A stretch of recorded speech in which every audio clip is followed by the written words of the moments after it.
everyone, how's it going? It is Blake here with ChessPathways.com, and in today's openings video we're going to be talking about the Torre Attack. So the Torre Attack is a queen's pawn opening that begins with d4, d5, knight f3, knight f6, and now bishop to g5. And this is often played with the intention to play a system-like opening where white's going to do the same thing no matter what black does. White's general plan is to play e3, c3, finish up development, play bishop d3, knight d2, get castled, and then eventually in the middle game, white can play knight e5 and try to play f4, and the goal is to almost get a stonewall-like pawn structure, but with the bishop already out of the pawn chain instead of being locked in on c1. Just to show what I'm talking about here, let's consider another opening here by analogy, the stonewall. Let's say d4, d5, pawn to e3, knight f6, f4, c5, c3. This kind of attacking structure for white, where white has this big grip on the e5 square. White could play knight e5 at some point, but the big downside is this bishop's locked in. White might be trying to get this exact same kind of pawn structure, but with this bishop already developed on g5, primed for a kingside attack. So with that in mind, let's take a look at a couple sample lines and see how the game might go. So let's say d4, d5, knight f3, knight f6, bishop g5, e6. That's one of black's more popular moves, simply going ahead with their development and opening a path here for this bishop to develop. Pawn to e3, white goes ahead with their plans. Now I should mention here, it's not too late for white to switch back to a mainline kind of queen's gambit setup, particularly against e6. White could play here pawn to c4, and this would likely lead back to some mainline queen's gambit stuff, but that's not often what white has in mind. So if they want to stick with the Torre attack, they're probably going to play e3 and go ahead with their development. So e3, black can often play c5 and strike at the center. If white's not going to grab, as much space as possible with c4, black might as well grab some space here. But white can play c3, going ahead with that setup we talked about. Knight c6, knight b to d2, bishop e7, bishop d3. Both players are finishing up their development. Black has to get this light bishop into the game somehow, so let's say b6. And finally, white's done with their development, and they're primed for this knight to e5 idea, so they often play knight e5, intending to follow up with f4 if black doesn't take. Then, they can start all kinds of operations on the king side. They could think about lifting a rook. They could think about g4, g5. They could think about an f5 breakthrough, various sacrifices over here, and white's banking on the fact that they have kind of a ready-made attacking setup. So we're going to take a look at a couple examples from this position. In some games, black has not taken on e5 and just went ahead with their development with bishop to b7. And that allows white to play their idea, of course, with f4. So let's take a look. Black can play h6 here, trying to drive this bishop away. In this particular game we're looking at, white played bishop takes f6, just giving away the bishop pair to just accelerate this attack, force black to recapture, and now comes queen to h5. So rook lifts are on the table, rook f3 to g3 could be an idea, g4, g5 is even on the table. I think it's clear that white's better in this position. It's just easier to play white here. So in the game, black tried to change the nature of the position a little bit, and now they took on e5. So knight takes e5, f takes e5, and now bishop g5, trying to go after this potentially weak e-pawn. But of course the downside for black is that by exchanging on e5, they've opened the f-file here for white's rook. And white went ahead and played rook f3, not only defending the pawn, but also getting ready to double rooks here on the f-file and bring their last piece into the game. In this game, black played c takes d4, exploiting the fact that white cannot fix their pawns right now because the knight's hanging. But white was unconcerned, just c takes d4, g6 trying to drive the queen away, queen g4, h5. Black's trying to kick away the white pieces a little bit, but they're also exposing their king a little bit, and white was able to exploit that in this game. You're going to see how white was able to sacrifice the exchange to exploit these newly weakened dark squares. So a5. Black plays a5 to potentially think about playing bishop a6 and just trade off this bad light bishop really hemmed in by all these pawns. But rook a to f1 comes, bishop h4, queen h3. Black gains this tempo but really doesn't accomplish anything. White's still primed for this attack.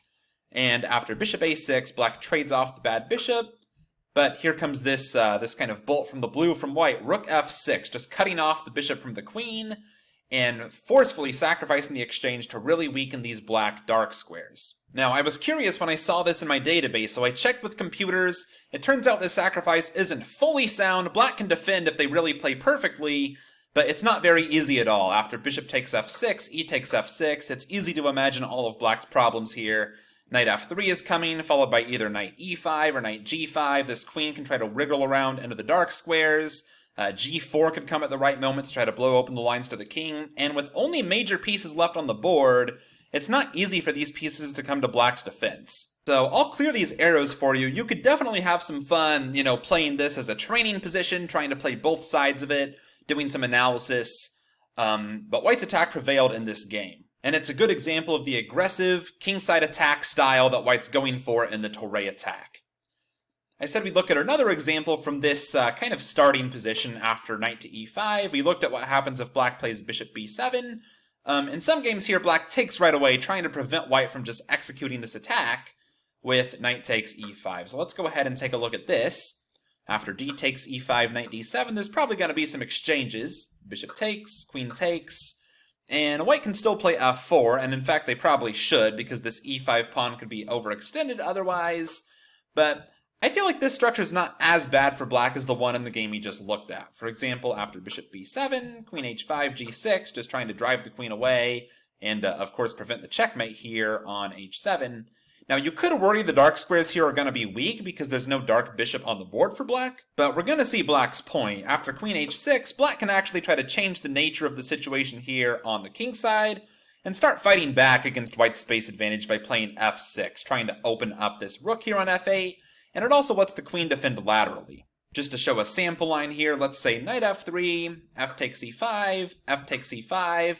Black actually has a nice exchange sacrifice they can play with rook takes f3. And the point is, of course, if the rook takes, knight e5 is a nice little fork here on the rook and bishop. So the pawn has to take, but now the king is getting pretty exposed. Knight takes e5 comes anyways, and the game remains unclear. White's up material, but whose king is really less safe here? This knight's pretty active, white's attacking chances are all but done, and this bishop, which was once a pretty bad piece, could be a very good piece after d4 is played later, opening it on this long diagonal. Alright, we've seen white's main idea in the Toray attack to play for this kingside attack. But black doesn't have to be so cooperative. I'm going to show you my favorite way to play against the Toray attack when I have the black pieces in this position, and that's to play knight to e4 right away on move 3, just putting the question to this bishop. White's main move is to play bishop f4, and now it's almost like a London system, right? With d4, knight f3, and bishop f4. The only difference is this knight is on e4 instead of f6. But black can strike very quickly with c5 and queen b6, pointing out that this bishop is kind of far from home, and b2 needs some defense. For example, c5, e3, queen b6, hitting the b2 pawn. White has to defend it with queen c1. They could play b3, but that's a bit weakening of the dark squares on the the queen side.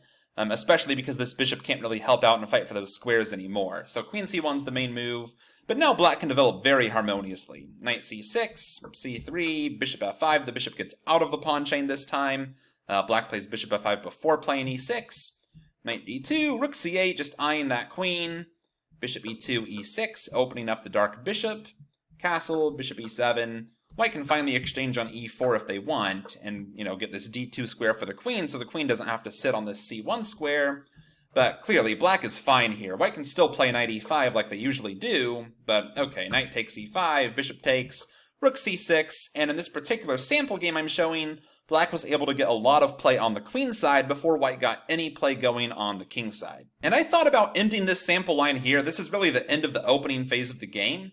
But a lot of people wonder what I'm talking about when I talk about queenside play, right? Because it's easy to imagine the goal of kingside play in this position, right? It's to get to the king and deliver checkmate. But I know when I was a beginner, intermediate player, I had a hard time understanding this concept of what does it mean to play on the queen side. So I thought I'd just quickly show what happened here throughout the middle game to see how black can play in this kind of position. So king h1 was played, a6, rook e1, queen a5, targeting the a2 pawn. a3, queen a4.